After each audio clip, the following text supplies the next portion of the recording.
We were talking about Gumball earlier. We were talking about the movie coming out and how I felt Yeah. about it. It's cool that they're finally getting around to ending that. I wish they just let fucking shows die. Here's a question for you. Mm-hmm. Besides Calvin and Hobbes, what's one franchise that you can think of that just was a franchise and then it ended at its like narrative peak and then it was just done? And it was just allowed to die with dignity and didn't have any other fucking spin-offs or like sequel things that just ruined it. That it just ended and died.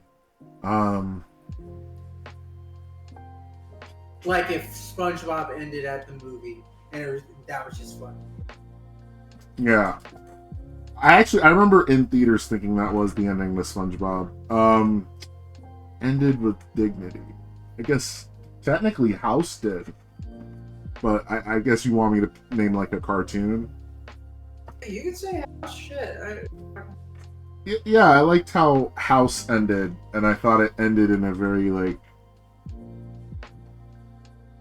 it was like it was a narrative arc that made sense for the protagonist, and it didn't feel forced, and it's not like the whole show felt like it was leading up to that moment. It just felt like I can't explain it. Like you know how like mid arcs transition into their ending, and sometimes it transitions to the conclusion very clunkily, or sometimes like in terms of like Revenge of the Sith, it'll feel like very forced. Like, oh, this is the ending. That ending felt right, and it felt like timed right, and you know, House has never had a sequel or spin-off to my knowledge. So I could be wrong about that, but I don't think that's something that's like gonna come back anytime soon in like sequelville. And I know that wasn't everybody's favorite show, but that was like one of my favorite crime dramas, soap opera if you want to call it. So yeah, because like I was gonna say Avatar originally, but then I remembered that Avatar had a sequel, and I was probably gonna mention Shaolin Showdown. Then I remembered that the Shaolin Showdown sequel that I never talk about and never saw happened. I thought that ending to Shaolin Showdown was perfect. I thought that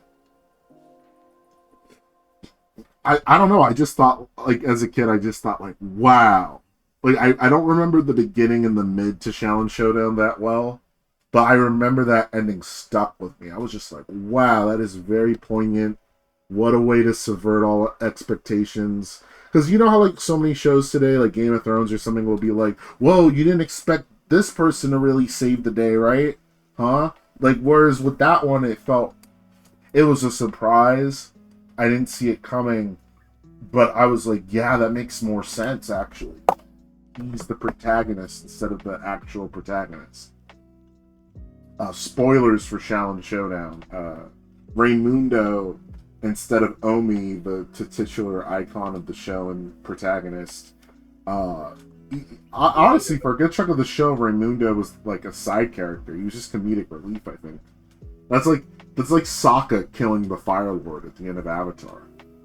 So that's why it blew my mind at the time when that was revealed. And when it happened, everyone was like, yeah, that makes sense. He did have the most emotional growth out of all of us. And he went through that whole arc where he joined the dark side and this and that. And everyone, even Omi, was like, yeah, you deserve this. Despite him crying because he was like, yeah, it should have been me. But he at the end of the day, he was like, aside from like the pity tears, he was like, yeah, I get it. It's not me. I wish it was, but it's not. And I'm happy for you. Okay, And Shaolin Chronicles is just Omi going like, what even is Shonen Chronicles? they get a new one that's just Little Omi, Yeah, and I Little guess Omi. it's just new adventures. And then Tara Strong does an even more racist accent. It's fine. She's just hanging out. I to this day, I in the world, I'm not saying I want Tara Strong to be canceled. I like her work in a lot of things. She plays a lot of my favorite female characters in cartoons. But I just think it's so funny that, like, in the realm of, like, people getting canceled for this and that, no one took shots at her for Omi from Shaolin Showdown.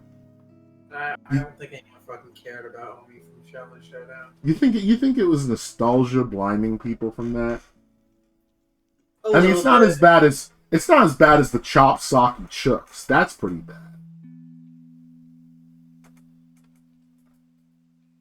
The Chop Sock and Chooks. That just sounds like a racial slur. And then you rewatch it and you're like, oh my gosh, these are just Asian stereotypes. Like, is that black guy have an afro? And is he saying yo, yiggity yo?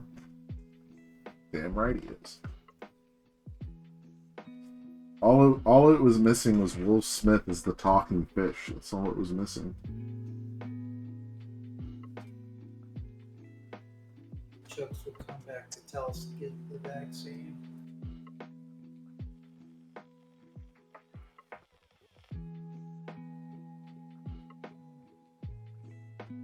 But yeah, Calvin and Hobbes is the only franchise I could think of that was just like, yeah, that ended, and it ended respectively. I guess if I'm thinking real things, then like The Sopranos did that. Well, see, that's very controversial. Also, to tie this back into Shark Tale, one of the characters from The Sopranos voices the shark that dies in the beginning of the movie, and I think it's very funny that that's like on his film resume. Anyway, The Sopranos ended in a very controversial way because basically fans, and I'm probably butchering this. I was watching a documentary on YouTube explaining it a lot better, like the showrunner's writer's perspective on why he made the ending the way that he did. And he said part of it too is that he felt like he was stuck with three options.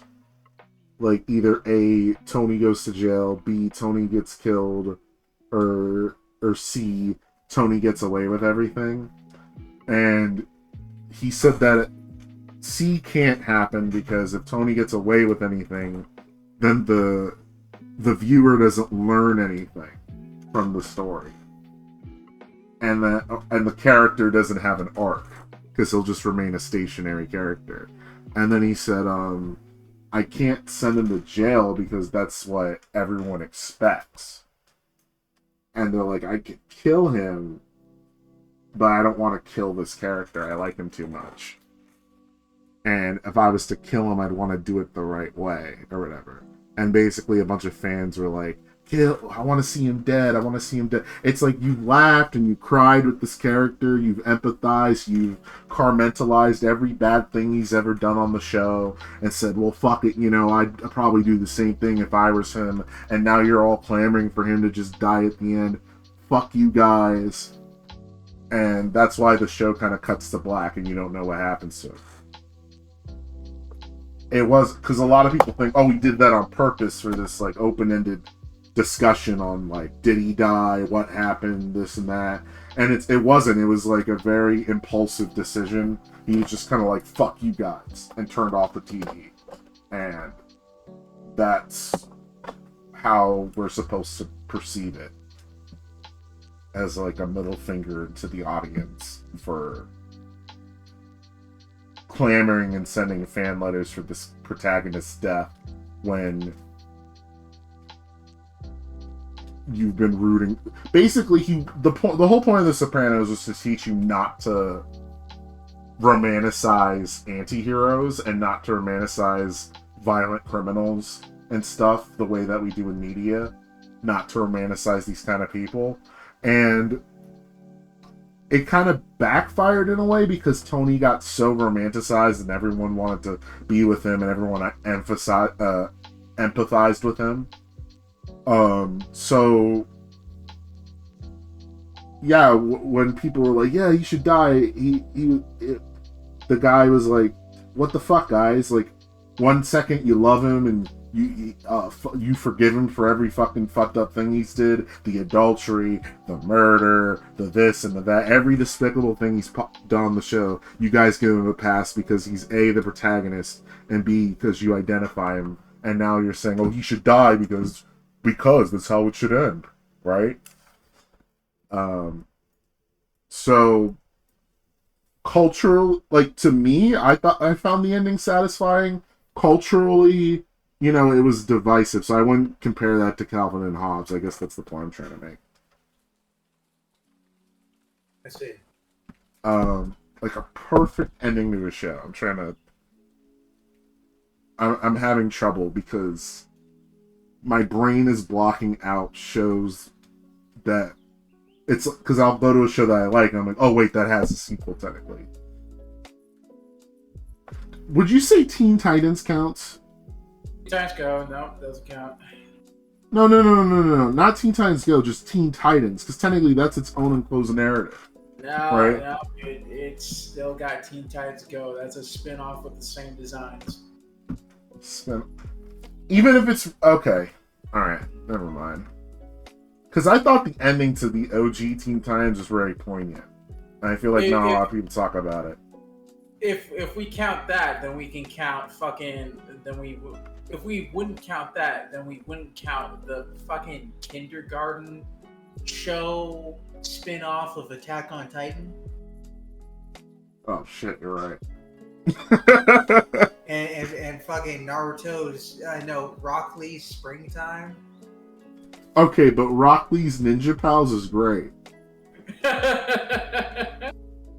Come on, that's just a great show. I'm not saying I'm not saying the what is it, quality of the show. I'm just saying that's the equivalent. Yeah.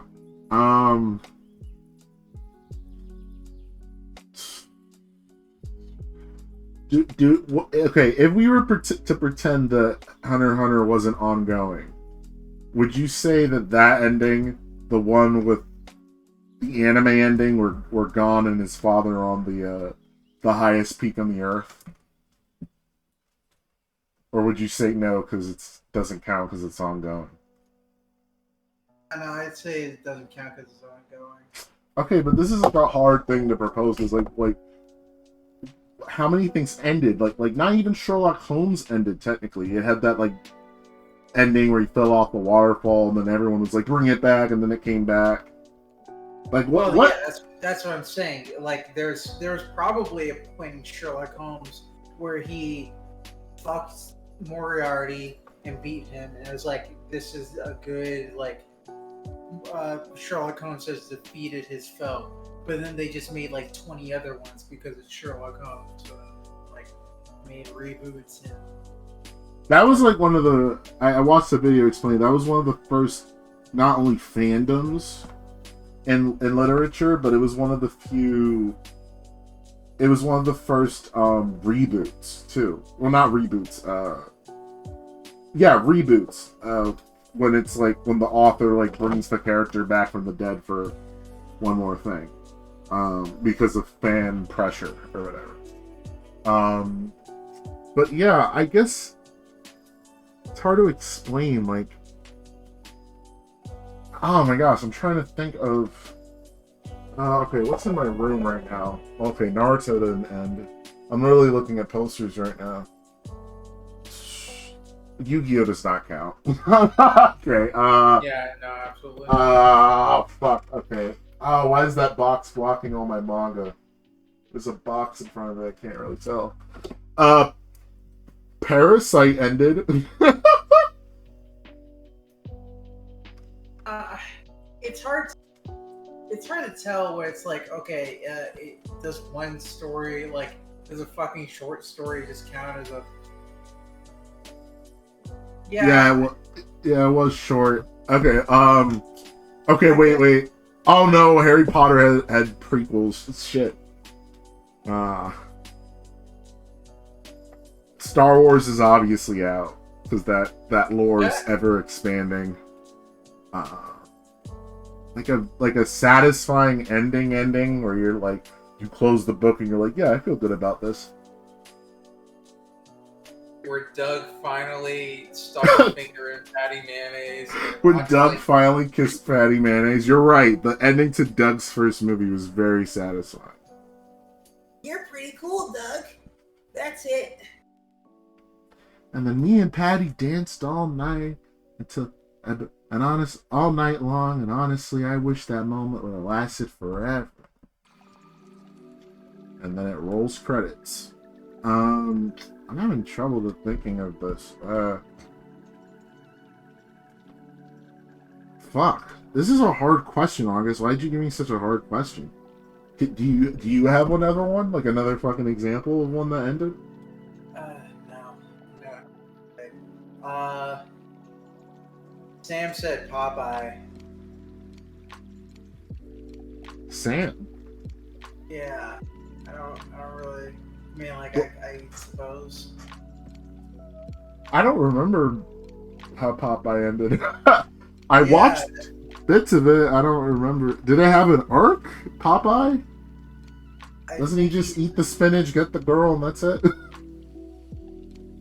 I suppose, but there wasn't really any other Popeye shows. It was just kind of Popeye for a little bit, and I guess it feels good from beginning to end. Then, like, sure. They tried to make a movie, but then they didn't. Well, they couldn't. The premise on its face was not going to go well with modern audiences. All he does is smoke cigars, slap around guys who try to fuck his girl, and sometimes slaps his woman. It wasn't every episode, but it happened a couple times. It just wasn't gonna fly. Like, that was in 2016, 2015 or whatever? 2013. 2013. That was back when we thought that's when standards are starting to change. Like, when you say gay, do you realize what you say? That was around then. Where political correctness kind of where PC Penguin came to be. PC Penguin. God, I kind of wish I could go back and just not make my edgy fuck you Twitter or Tumblr jokes. You were going through a phase. Yeah, we were, and some people were being assholes, but it's just we don't need to stand as the counterculture movement to try to make people feel valid or whatever the fuck. Remember when you used to be obsessed with that song? Welcome to the real world. Remember whenever someone would say something super woke or whatever, and you'd get triggered, and you'd be like, "Welcome to." At my work, and every time it plays, I think about you sometimes. I still sort of believe that, but yeah, I definitely... You don't remember that? I remember that. Oh, no, I remember the song. I know exactly the song you're talking about. Yeah, we had this, discussion. We were like, what are these people gonna do after college? And I was like, I think I had a very smart-ass remark at the time where I was like, basically what I was trying to say was worry about yourself and not others or whatever. But the way I said it, I was like, what are we gonna do after college? And you know what? Shit, that was not fucking dumb. Hey, I was right.